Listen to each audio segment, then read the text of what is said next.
Hello, and welcome to the Staff Development webinar on differentiated instruction. Today, we'll be going over a few things regarding differentiated instruction. First, we'll begin with the ideas and theories associated with differentiated instruction. Then we'll go over different types of differentiation, talk a little bit about modifications for multiple learners. I'll provide you with a few examples of modifications, some easy ones you can start using right away. We'll also discuss how to embed social skills into your differentiated lessons, and then I'll show you a list of references. So let's begin with the ideas and theories in differentiation. Who we teach is as important as what we teach. Somehow, no matter who walks through your door, you must teach the same curriculum to everyone.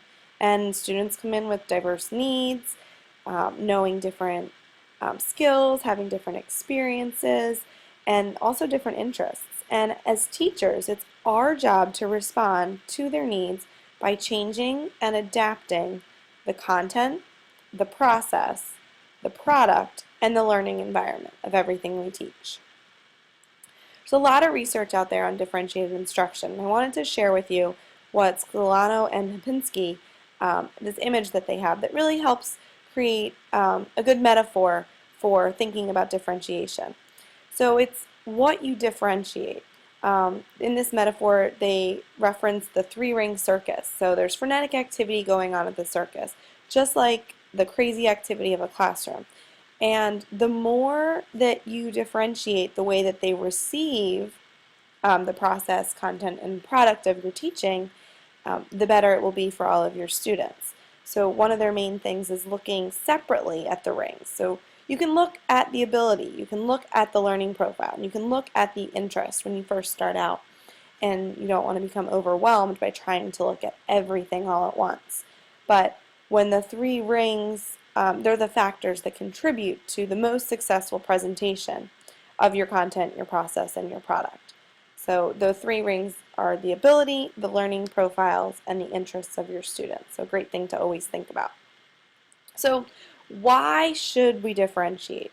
Scalano and Lipinski also suggest that differentiated instruction gives children a sense of self-efficacy, increased content understanding, learner empowerment, higher academic achievement, and also it involves the inclusion of each child in the learning process.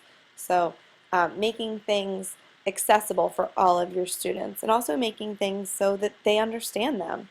And as always, we want them to do the best that they possibly can. So some major key points of the ideas and theories in differentiation.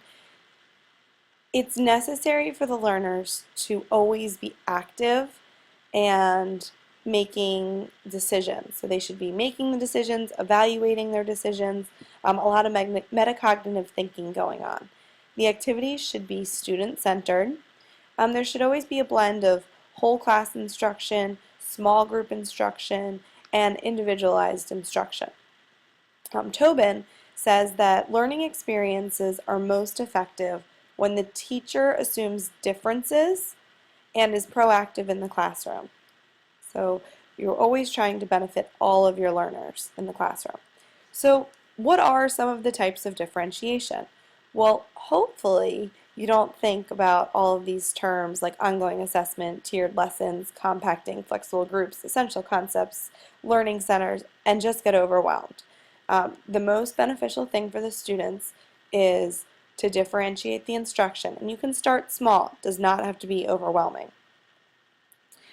So no matter what way you differentiate, you always need to remember that the student's readiness, which means matching the level of complexity to the level of their understanding, their learning profile, which is how do they prefer to learn, and also what interests them, gives them a lot of student choices. So one of the things that you can differentiate is the process. So the process is more or less the activities that the students are completing, and these activities are designed to help a student understand or move to a deeper sense of understanding. Some of those activities are cubing, interactive journals, think, pair, share, learning logs, jigsawing activities, and using choice boards. And all of these things touch upon working together, a collaboration. So you can also differentiate the content. So Tomlinson suggests that you can adapt what you teach, or you can adapt how you give students access to what we want them to learn. So different ways you can give them access to what you want them to learn is varying their text. So you have students that aren't ready for a difficult text, you can give them an easier level, and you can also use different supplementary materials to reach the same targets. Another really great activity is compacting. When you're doing curriculum compacting, you are putting more content into a shorter period of time so that students can maximize their learning. And this is really great specifically when you are differentiating for advanced learners. The other way that you can differentiate in the classroom is differentiating the products. So once again, you're always basing this on your readiness, the learning profiles, and the interests, but final products should really stretch the students. And depending on those readiness, learning profiles, and interests, that could look very different for different groups of students. So when you're thinking about final product assignments, there's definitely components that you need to consider. And you need to remember that students should be able to use a variety of modes of expression. They should be able to synthesize ideas in different ways. And they should be able to share their final projects with classmates and other teachers. And that's really beneficial for them to teach other people too. The next thing we're going to discuss is modifications for multiple learners. So what do you do when you have so many different types of learners and so many students with different interests in your classroom? So when you're modifying curriculum in the general education room, it can be really complex. It can be overwhelming. And when you think about modifying for different learners, you must be prepared. So Tomlinson comes up with a few tips to make this process a little easier. So when you pay attention to your timing, you want to make sure that you're giving quick mini lessons that are the most effective. Starting small. Don't bite off too much differentiation at once. Maybe start differentiating a lesson in a specific subject, and then really work on differentiating a specific subject for your students. Using anchor lessons. Lessons need to be direct and they need to be beneficial to the entire group. Giving specific directions and rubrics. You want to make sure that you're very specific and that you're very specific up front so you don't waste a lot of time going over the details with students, but that you're available to collaborate with them and not worrying about the rubric. So the rubric should be very clear when creating, when changing different products. You want to have a plan for quick finishers. Ensure that all activities are appropriate so that kids don't finish too quickly. The structure is really important, and so you need to think about movement in your classroom and how students move about and how they work with one another. Personal choice and responsibility. Responsibility definitely encourages effectiveness and independence for students. And you also want to encourage student talk, so that metacognitive thinking is really important for students. When you're thinking about different learners, you want to think about their learning styles. So this is Howard Gardner's 8 styles of learning. So you can see linguistic, logical, mathematical, naturalistic, spatial, kinesthetic, musical, interpersonal, and intrapersonal. So these are just different ways that students might prefer to learn. So one way you can utilize this is to give kids student surveys and to see what their interests are before beginning a unit. So considerations before you make modifications. These are some of the questions that you want to ask yourself before you begin making modifications for an individual student in the general education room. Some questions will be easy to answer right away, but others will require more team input and more data collection.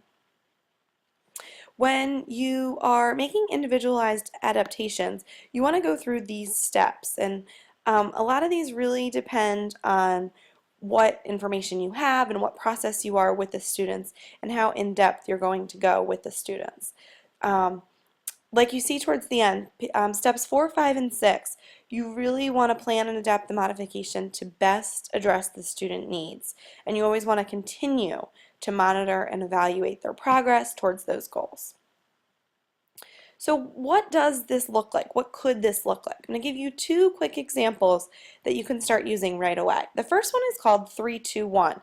It's a great tool for reviewing. So after a lesson or a film or a new information that you're giving to the students, you ask them to write or rap or present it differently, 3 facts, 2 questions, and 1 general theme from the activity. Like I said, you can change it for the content or you can change it for groups, and it's great for interpersonal learners, kinesthetic learners, or even musical learners, depending on how you utilize it in the classroom. Another activity is called Etch-a-Sketch, and this is a great tool to help students begin to build their note-taking skills.